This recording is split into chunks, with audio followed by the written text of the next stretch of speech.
감사합니다. 자, 우리가 잘 아는 신명기 말씀은 광야 생활을 지나고 가나안에 들어가기 직전, 모세가 죽기 전 마지막으로 유언처럼 남긴 하나님의 말씀을 담은 책이죠. 이 신명기에는 40년 동안 인도하신 하나님에 대한 회고, 그리고 어떻게 우리가 여기까지 이르렀는지에 대해서 하나님을 중심으로 하나님이 하신 일들에 대해 기록이 되어 있고, 여기까지 이르렀는데 앞으로 하나님이 약속한 이제 강을 건너 저 땅에 들어가게 되면 어떻게 살아야 할지에 대한 말씀이 이 신명기에 담겨 있죠. 학자들에 의해서 3편의 설교다, 5편의 설교다 이렇게 나누기도 하는데, 그 전체를 끌고 가는 아주 중요한 부분, 놓쳐서는 안 되는 아주 중요한 한 절을 꼽으라 하면 지금 우리가 읽었던 이 신명기 4장 10절 내용입니다. 자, 우리 한번 오늘 본문으로 읽었던 신명기 4장 10절 다시 한번 읽어보겠습니다. 내가 호렙산에서 내 하나님 여호와 앞에 섰던 날에 여호와께서 내게 이르시기를 나에게 백성을 모으라. 내가 그들에게 내 말을 들려주어 그들이 세상에 사는 날 동안 나를 경외함을 배우게 하며 그 자녀에게 가르치게 하리라 하시매. 호렙산에 섰을 때니까 애굽에서 막 나온 시점이잖아요. 몇 달 되지 않은 시점에 하나님께로부터 십계명 돌판을 받을 때니까 광야 40년 본격적인 광야 생활 시작되는 시점이죠. 그때 하나님께서 모세를 부르신 이후에 그 하나님의 법을 주시면서 아주 중요한 2가지 핵심적인 내용을 말씀하시는 겁니다. 첫 번째는 너희들이 나를 경외하는 것을 배워야 한다. 2번째, 그 하나님을 경외하는 삶이 어떠한 것을 어떻게 자녀들에게 가르쳐야 한다. 이것이 하나님 백성들을 향한 하나님 아버지의 뜻이에요. 너희들이 생존에 있는 동안, 여기 왜 생존이라고 표현을 했을까요? 그 주권이 너희들에게 있는 게 아님을 꼭 기억해라는 거예요. 애굽에서부터 나올 때까지 하나님이 어떻게 주권적으로 역사하셨는지 다시 돌아보고, 너희들은 지금 이 땅에 잠시 뭐 하고 있는 거다? 생존, 살아서 있는 과정에 불과한 거다. 너희들이 이 땅에 영원히 살 게 아니고 이 땅에서 무엇인가 인생의 끝을 보려고 해서는 안 된다. 이건 그냥 생존, 살아있는 것에 불과한 것이다. 그 주권이 누구에게 있다? 나에게 있음을 너희들 기억해야 한다. 그러므로 나를 경외하는 것을 배워야 한다. 그리고 그 하나님을 경외하는 것을 어떻게 해야 된다? 자녀들에게 그런 삶이 어떤 것인지를 잘 가르쳐야 한다. 이것이 하나님 백성들을 향한 하나님의 기본적인 뜻입니다. 자녀에게 가르치라고 말씀하신 것은 하나님을 경외함을 배우며 살아가는 삶의 근본이 어디에 있다는 거예요? 가정에 있다는 것을 의미합니다. 학생에게 가르치라고 하지 않으시고, 제자들에게 가르치라고 하지 않으시고, 누구에게? 자녀에게 가르치라고 말씀하셨다는 사실을 우리는 명심해야 합니다. 그러므로 가정이 왜 중요하냐? 동서고금을 막론하고 가정의 중요성을 이야기하지 않는 민족, 언어, 역사는 존재하지 않습니다. 다 가정을 이야기하는데, 그 가정이 왜 중요하냐? 하나님을 경외하는 것을 배우고 가르치는 처소이기 때문에 가정이 정말 중요한 겁니다. 우리가 이렇게 명절이 되면 식구들이 함께 모이는 시간들을 갖게 되는데, 명절이 될 때마다 하나님의 말씀을 가정을 중심으로 좀 나누면 좋겠다는 생각을 갖게 되어서 명절 시리즈 이렇게 좀 이름을 붙여서 이제 주일이 끼잖아요. 이렇게 예배 드리잖아요. 그러면 지금 이렇게 디자인한 걸로는 한 5번, 6번 정도 될 것 같은데, 명절에는 가정을 중심으로 한 말씀을 좀 나누고 싶어서 오늘이 그 첫 번째 명절 시리즈 첫 번째 말씀이 되겠습니다. 지금 설날 또는 추석 1년에 기본적으로 2번 우리가 명절을 세는데, 여러분 이렇게 식구들이 모이고 이동하고 하는 게 언제까지 가능할까요?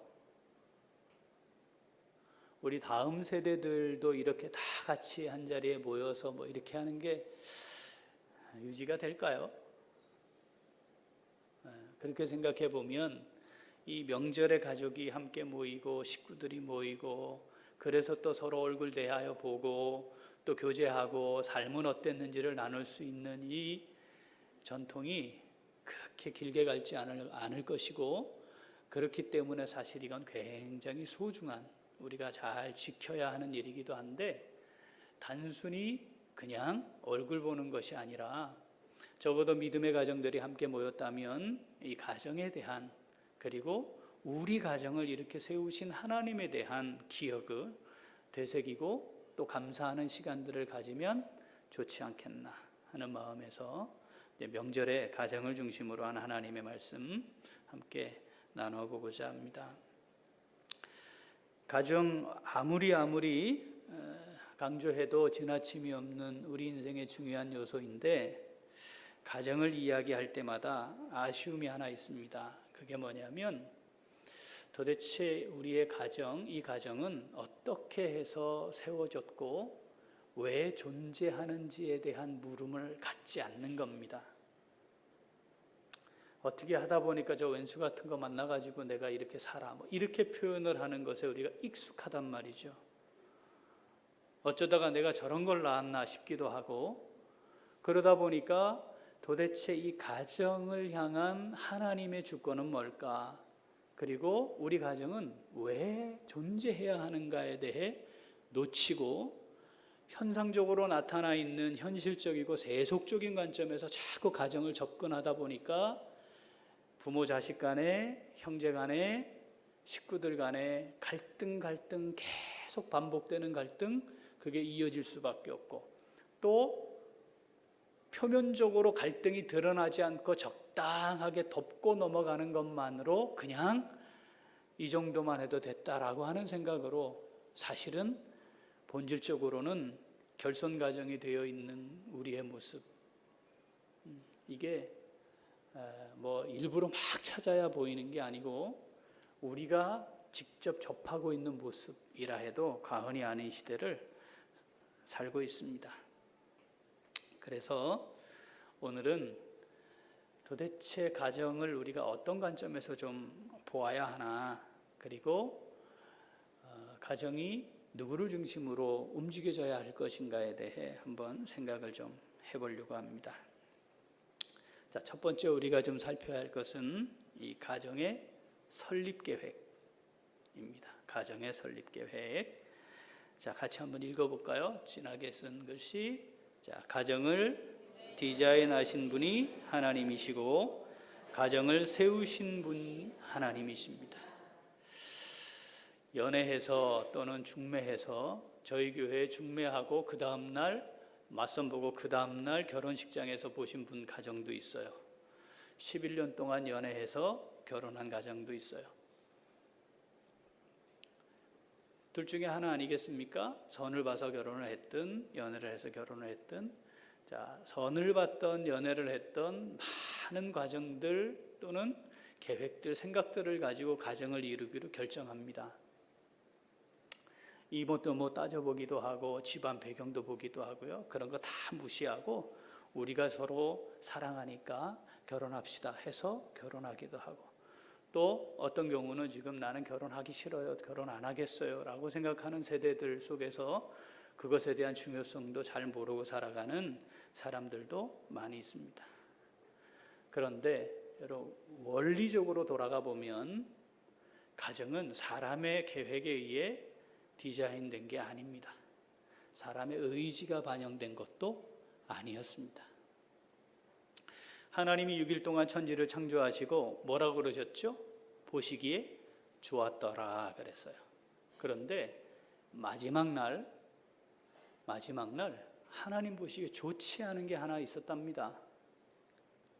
좋지 않았어요. 5일째까지 말이죠. 저녁이 되매 아침이 되니 이는 몇째 날이니라. 지으신 것을 보시고 하나님이 보시기에 좋았더라고 말씀하셨다라고 성경이 아주 정확하게 기록해 놓는데, 여섯째 날에는 좋지 않다라는 표현이 나와요. 창세기 2장 18절 읽어볼까요? 여호와 하나님이 이르시되 사람이 혼자 사는 것이 좋지 아니하니 내가 그를 위하여 돕는 배필을 지으리라 하시니라. 혼자 사는 것이 좋지 않은 거예요. 창조의 원리상 좋지 않은 거예요. 혼자 살겠다고 마음을 먹으면, 그 마음이 자꾸 들면 하나님 앞에 금식 기도를 시작해야 돼요. 영진 형제, 그런 마음 있는 거 아니지? 그런 마음이 자꾸 들려고 이렇게 생각이, 그런 마음이 들라 하면 빨리 딱 모든 걸 스톱하고 금식 기도해야 해. 내 안에 사탄이 뭘 하고 있는 거야 지금. 좋지 않아. 하고 후회할 일이에요. 안 해도 후회, 해도 후회인데 하나님의 원리는 뭐 하라? 하고 후회해라. 혼자 있는 건 좋지 않았어요.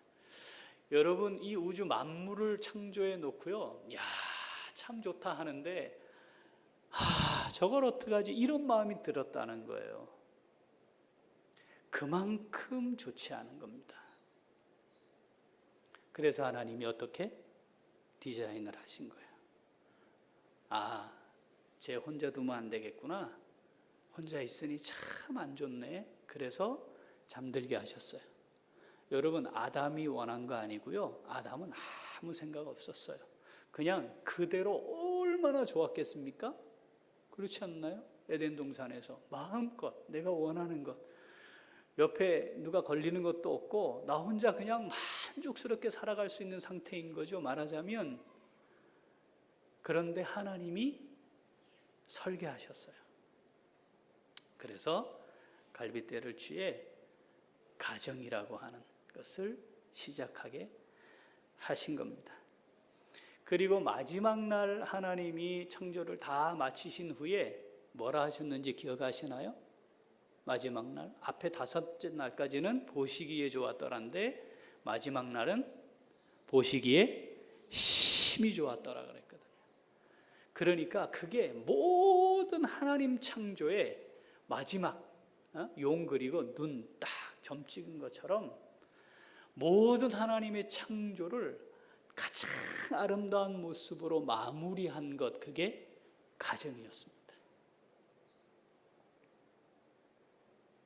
내가 연애를 했든 맞선을 받든 그 두 사람이 만나서 가정을 이루고 살아가도록 하는 그 원래 본래적 계획, 그건 누가 갖고 계신 거였다? 하나님이 갖고 계신 거였다.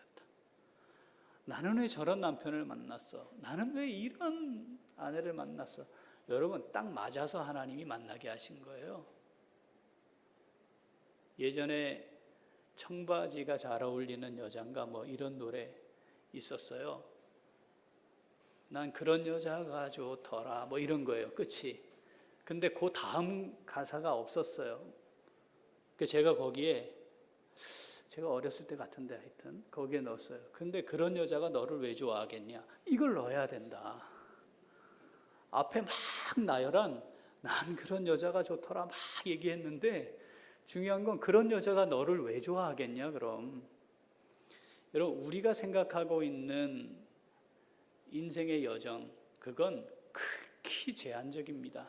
불과 양 같아서, 우리가 5m 앞을 볼 수 없는 양 같아서 5분 후 50분 후도 못 내다본다니까요. 멀쩡하게 들어가서 수액 맞다 죽을 수 있다니까요.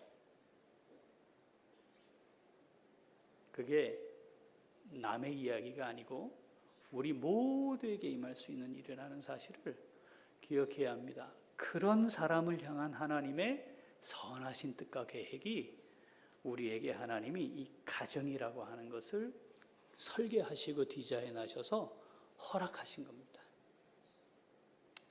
자, 지금 우리가 이룬 이 가정은 누구의 설계에 의한 것이다? 하나님. 누가 디자인하셨다? 하나님. 열받습니까? 따지세요. 예? 열받으세요? 따지세요. 누구한테 따져요? 하나님께 따지세요. 옆에 있는 사람한테 따져봐야 아무 소용없어. 하루도 안 쉬고 숨도 안 쉬고 따져봐야 답이 없어요.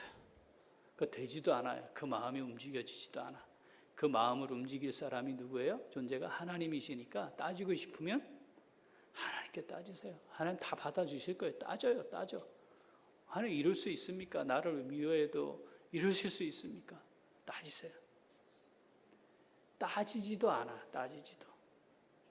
철들면 따지지 않지만 철들기 전인데 따지지도 않아. 왜 그렇습니까? 하나님이 주권에 의한 것이다라는 사실을 인정하지 않기 때문이에요. 자, 우리 가정의 설계자, 디자인은 누가 하셨다? 하나님이 하셨다는 겁니다.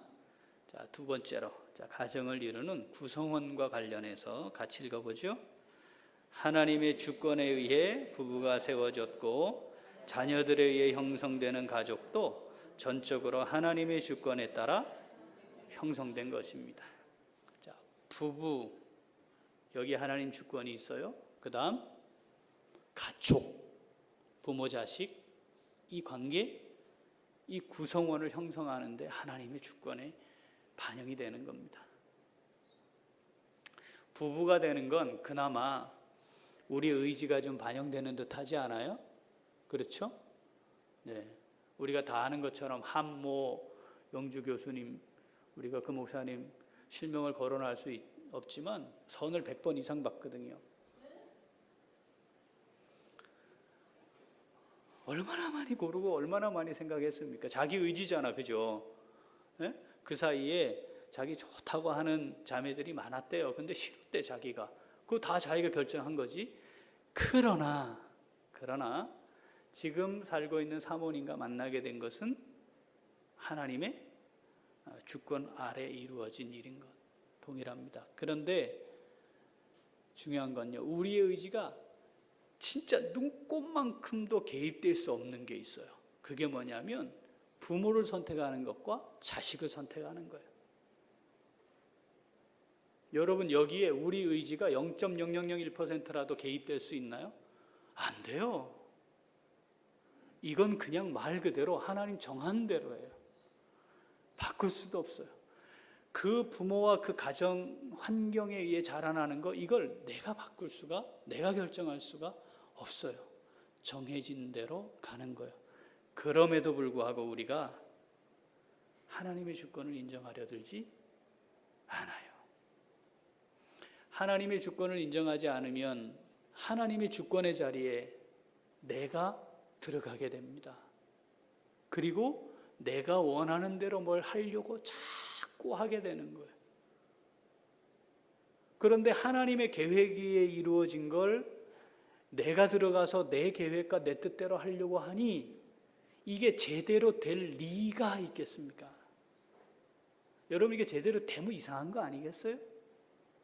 아주 단적인 예로 부모가 많은 경험 또 조금 내다볼 수 있는 지혜를 가지고 자녀들을 위해 뭔가를 이렇게 딱 준비해 놨는데 자녀가 그거 다 아무것도 아닌 것처럼 무가치한 것처럼 만들어버리고 경험도 없고 지식도 없고 지혜도 없는데 지가 뭘 하겠다고 까불면 그 인생이 제대로 될 리가 있겠냐 이 말이죠. 하나님이 우리 가정을 향해 설계가 있고 디자인이 있기 때문에 나를 향해 하나님의 분명한 선한 뜻이 있기 때문에 그런 부모님 아래 보내신 겁니다. 나를 통해 새로운 믿음의 가문을 만드시려고 계획하셨으면 불신자 부모에게 태어나게 하시는 거예요. 나는 왜 불신 부모 밑에 태어나서 이렇게 힘들게 신앙생활을 하나? 그런데 하나님은 그런 나를 통해 새로운 믿음의 가문을 세우기를 원하시는 더 크고 위대한 계획을 갖고 계시는 거였죠. 그러려면 거기에서 태어나야지. 아브라함을 하나님이 부르시는데 불신자 부모 밑에 살고 있는 아브라함을 부르신 거 아닙니까? 나를 향한 하나님의 가장 선하고 아름다운 계획이 있기 때문에 그런 부모를 만나게 하신 것이고, 나를 통해 하나님이 하나님의 뜻을 이루어가는 가정과 가문을 세우시기 위해 내게 이런 자녀를 주신 겁니다. 하나님의 자녀인데 내게 하나님의 자녀로 잘 키워볼래? 내가 얘를 향해 멋진 계획이 있어 하고 보내주신 거다 이 말이죠. 그래서 자식을 소유라 하지 않고 하나님의 선물이라고 표현하는 것이 바로 그것입니다. 그런데 우리 스스로 하나님이 더하여 주신 이 귀한 선물을 아주 우습게 여겨요. 함부로 해요. 그리고 내가 원하는 대로 내 뜻대로 뭐가 되질 않으면 하나님이 하나님의 자녀로 잘 기르도록 부여하신 부모의 권위를 자녀들을 향해 분노를 행사하는 것으로 잘못 사용해요.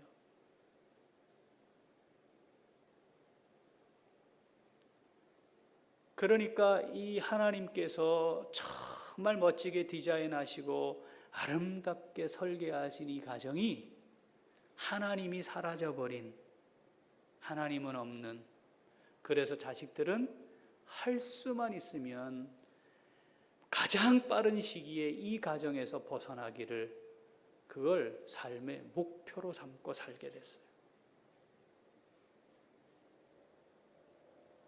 하나님이 주신 겁니다. 지금 우리 부모님, 나를 위해 가장 하나님이 가장 여기가 딱 맞겠다, 가장 너한테 좋겠구나 생각하고, 여러 가지 조건이나 환경이 좀 나빠도 근데 있잖아, 너를 통해 그거 다 나를 기쁘게 하는 것이 되게 만들 거야 하는 뜻이 있어서 거기로 보내신 거예요. 우리에게 무엇과도 바꿀 수 없는 귀한 선물로 우리 자녀들을 하나님이 정해서 우리에게 보내신 거예요. 이 세상에 문제 없는 가정은 존재하지 않습니다. 저 가정은 정말 너무 보기 좋아. 우리 가정도 저러면 얼마나 좋을까. 여러분 거기 비집고 들어가 보세요. 문제가 있어요. 문제가 없을 수 없습니다. 믿음이 좋았던, 하나님 앞에 쓰임받았던 위대한 믿음의 인물들의 가정은 문제가 없었을까요? 여러분 성경을 잘 읽어보십시오. 적어도 우리가 딱 들으면 알 수 있는 위대한 믿음의 가정, 인물들, 그 삶의 환경을 보면, 가정을 보면 우리하고 별반 다를 거 없었습니다.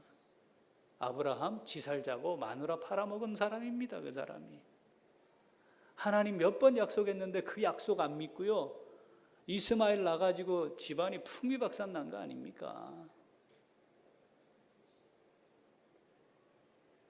하나님의 언약의 조상인 이삭, 누구를 더 좋아했어요? 에서를 훨씬 좋아했어요. 그런데 하나님은 야곱을 선택하셨어요. 야곱이 죽을 때까지 요셉 끼고 살고 싶어 했거든요. 얼마나 이뻤는지, 얼마나 사랑스러웠는지. 그래서 다른 자식들은 눈에 들어오지를 않은 거예요. 어차피 4명의 여자에게서 난 자식들이니까. 그런데 그 중에 정말 사랑하는 여인에게서 얻은 아들이자 엄마 없이 자라는 아이, 그냥 주머니에 넣고 자기 눈에 넣어도 아프지 않을 만큼 사랑하는 애가 요셉이었어요. 그런데 하나님 그 요셉을 바로 데려가십니다. 그냥 애국 보내버리잖아요. 이 가정의 면면을 보면 말입니다. 문제가 다 있는 거예요. 우리가 이런 생각을 해야 합니다. 도대체 왜 우리 집은 이럴까? 그렇지 않아요. 도대체 모든 집들이 왜 이럴까? 이렇게 생각하셔야 해요. 이걸 문제의식을 느꼈다면 이제 다시 원점으로 돌아가야 되는 거 아닙니까? 그죠? 그렇잖아요. 원래 상태로 돌아가야죠. 자, 원래 상태로 돌아가면 꼭 기억할 게 이거예요. 하나님이 내게 주신 선물이지. 하나님이 내게 주신 선물이지. 내게 가장 좋으니까 저 부모님을 내게 허락하신 거지. 내가 감당할 만하고 내 인생에 정말 보배처럼 선물로 잘 키울 수 있을 만하니까 저 자식을 하나님이 내게 맡기신 거지. 자, 원래 상태로 돌아가야 합니다. 이 하나님의 주권이 인정되면 부모를 보는 눈이 달라지고 자식을 보는 눈이 달라져요. 여러분 반드시 경험하게 되어 있습니다. 이게 경험이 안 된다면 여전히 하나님의 주권을 인정하지 않기 때문입니다. 내 마음에 들어야 합니까? 하나님 마음에 들어야 합니까? 하나님 마음에 들어야 합니다. 제가 다시 말씀드리지만 3% 안에 들지 않으면 공부로는 안 된다니까요. 17등 하는 애는 성공하고 35등 하는 애는 실패한다면 17등 만들기 위해 나의 가진 모든 걸 다 쏟아부어야 합니다. 그런데 어차피 세상은 17등도 인정 안 한다니까요. 왜 그러세요? 영진 형제 어떻게 생각해? 그치? 여러분 16등 하면 인정받고 18등 하면 인정받고 그거 아니라니까요. 그게 중요한 게 아니고 인생의 주인이신 하나님을 얼마나 사랑하며 여기 신명기에 있는 말씀처럼 하나님을 경외하며 살도록 하는 게 중요한가. 이거 딱 붙들고 가야 합니다. 이거 붙들고 가야 돼. 이거 붙들고. 이걸 붙들어야 합니다. 그거 하게 하라고 하나님이 우리를 이렇게 가족으로 모아주셨다는 사실 꼭 기억해야 합니다. 나의 의지가 아니라 하나님의 의지였다. 그런데 완전하신 하나님의 가장 완벽한 계획 속에 이루어진 것이다.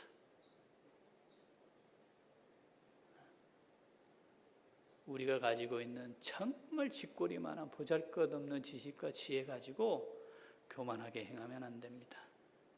하나님이 하신 일입니다. 얼마나 소중한지, 얼마나 귀한지. 그건 별거 아닌데 하나님이 주신 거니까 귀하잖아요. 자, 한 가지 더 살피죠. 가정의 목적과 관련해서 같이 한번 읽어봅니다. 가정은 하나님의 영광의 저소이고 하나님의 영광을 위한 도구입니다. 하나님 부족함이 없어요. 그냥 가만 계시면 돼요. 영원 전부터 계셨고요. 영원까지 계시는 분이에요. 그러니까 뭘 하실 이유가 없어. 근데 왜 이 우주 만물을 창조하셨나요? 하나님의 영광을 선포하고 하나님의 영광 받기 위함이에요. 이게 모든 존재의 이유입니다. 그러면 하나님이 왜 가정이라고 하는 걸 처음 아담에게 가정이라고 하는 걸 만드셨어요? 이유는 하나님의 영광을 선포하고 하나님의 영광을 받기 위한 거예요. 이게 본래적 목적이에요. 본래적 이유예요.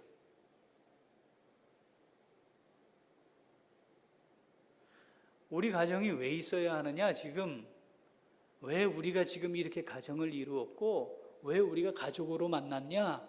이유. 하나님의 영광의 저소가 되고 우리를 통해 하나님이 영광 받으시도록 하기 위함이야.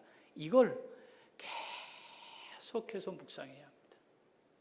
정말 그러한가? 정말 그러한가?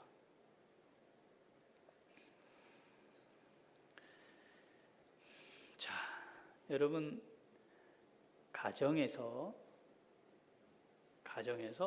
아버지가 영광받는다.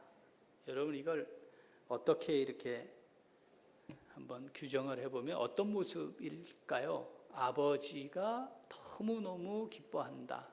아버지가 참 영광스럽겠다. 자랑스럽겠다. 어떤 경우일까요? 여러분, 여기에 하나님의 영광과 관련해 세속적 원리가 들어오면 하나님을 앞에 내세웠지만 하나님과 상관없이 되는 경우가 많아요. 예를 들면 내가 영광스러워지면 하나님이 덩달아 영광 받으실 거라고 생각하는 거예요. 하나님은 절대적으로 영광스러운 분이시기 때문에 우리가 어떻게 되느냐에 따라 절대 영향받지 않습니다. 특별히 그것이 세속적인 기준이라면 더합니다.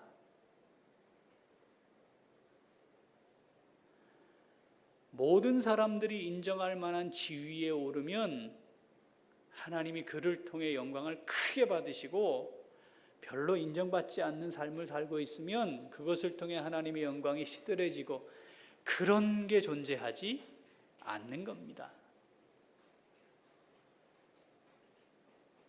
그런데 우리 안에 자꾸 요 생각이 비집고 들어와요. 자, 가정을 놓고 보시죠. 여러분, 아버지가 어느 때에 가장 자랑스럽고 기쁘고 영광스러워질까요? 아버지, 부모라고 합시다. 어느 때일까요? 큰아들은 장관이 되고, 둘째 아들은 병원장이 되고, 셋째 아들은 교수가 되었어요. 총장이 됐어요. 그럴 때 이 부모가 가장 기쁘고 자랑스럽고 만족스러울까요? 그런데 너무 바빠가지고 연락할 틈이 없어요. 다른 사람들은 다 얘기해요. 아유, 얼마나 좋으시겠어요. 참, 이렇게 복받은 가정이 대한민국에 또 있을까? 아유, 얼마나 좋으시겠어요. 아유, 이번에 유럽 여행 갔다 왔다며 작은 아들이 보내줬다면서요. 아유, 얼마나 좋으시겠어요. 그러면 그 부모가 영광스럽고 정말 자식들이 자랑스럽고 기쁘겠어요? 아니면 가정이 자주 모이는데 그때마다 부모에 대해 감사하고 고마워하고 존중하고 존경하고, 엄마 아버지 저희들이 참 이렇게 살게 된, 지금까지 이렇게 살게 된 이거 다 엄마 아버지 고생하시고 애쓰신 덕분이에요. 아버지 고맙습니다. 엄마 정말 사랑해요. 여러분, 어떤 모습이 부모 입장에서 보면 정말 영광스럽고 자랑스러울까? 하나님 말입니다. 해외여행 안 가셔도 돼요. 맨날 보고 있는데 만드신 우주에 이거 코딱지 많지도 안 하는 거, 그건 뭘 가고 싶겠어? 하나님 그거 안 가고 싶어. 하나님, 아버지 하나님이 기대하는 건 그거예요. 자식들이 모여가지고 아버지 고맙습니다. 아버지 여기까지 인도해 주셨어요. 그래서 저희가 지금 이렇게 살게 됐어요. 아버지 고맙습니다. 그렇게 자식들이 모여서 아버지 앞에 그 고백을 할 때 가장 영광스러운 시간으로 여기시고 그걸 기쁘게 받으시는 거예요. 자식이 뭐가 되는 거, 그거 중요한 문제일 수 있어요. 그런데 말입니다, 정말 부모와 자식 간에는 그런 거는 중요하지 않은 겁니다. 관계를 놓고 보면. 그리고 아버지가 볼 때 능력 있으면 자식 그게 뭐가 어렵겠어요. 신장로님이 한 5천억 정도 갖고 계시면 영진이 하고 싶은 거 팍 한번 밀어주지 않겠습니까? 장로님 그렇게 안 하셨겠어요? 네? 영진이 제대할 때, 야, 너 계획 갖고 와라. 아버지가 팍 한 밀어줄게. 그러지 않았겠냐 이 말이에요. 하나님 아버지 그거 다 갖고 계시거든요. 그런데 우리를 향해 이게 적당하고 적절하니까 요만큼 주신 거고 요만큼 주신 거고 이렇게 살게 하시는 거예요. 그게 넘어가면 말입니다. 한 가지 할 수 있는 일이 죄 짓는 거예요. 그러니까 그만큼하게 하시는 거예요. 하나님이 영광 받고 싶어서 우리 가정을 만드셨어요. 우리를 가족으로 이렇게 보내셨어요. 그러니까 우리가 딱 모이면 하나님 우리 가정을 통해 영광 받고자 하시는 그것이 무엇이냐면 뭘 많이 했네, 어쩌니, 뭐 잤네, 이루었네, 이거 아니에요. 이거 별로 중요하지 않아. 하나님 편에서는 뭐예요? 아버지 사랑해요. 아버지 고마워요. 아버지 감사합니다. 아버지 오늘 뭐 드시고 싶으세요? 제가 가서 대접할게요. 아버지 맛있는 거 사드세요. 100만 원 보내는 게 그게 무슨 의미가 있습니까? 우리 어머니들 성공한 자식이 아들이 엄마 이번 명절 잘 가고 싶은데 가고 먹고 싶은 거 드세요 하고 1000만 원 보내면 돈 받아서 좋긴 하지만 그놈 자식 와가지고 나가서 칼국수 한 그릇을 먹더라도 그 손잡고 가서 칼국수 한 그릇 먹는 게 의미지. 아버지 하나님이 그렇게 하고 싶어서 우리를 가정으로 만드셨다니까요. 우리 가정이 하나님의 영광의 처소가 되고 하나님의 영광을 드러내는 처소가 되는 정말 은혜가 있기를 소원합니다. 정리하죠. 오늘 말씀 우리가 정리해 보면 자 마지막 신학에 쓴 글씨 읽어봅시다. 가정은 하나님에 의해 세워진 것으로 하나님의 설립 목적에 따라 존재하여야 그 존재 가치가 있습니다. 이 존재 가치를 잃어버린 가정들이 있어서 문제 아니겠어요? 여러분, 혹 우리 가정이 혹 여기에 해당한다 하더라도 또는 이 말씀대로 아직 부족함이 많다 하더라도 중요한 건 지금부터입니다. 지난주까지 안 그랬는데 쑥스럽게 갑자기 하면 이게 쑥스러워서 괜찮아. 한 번 쑥스러우면 돼요. 한 번.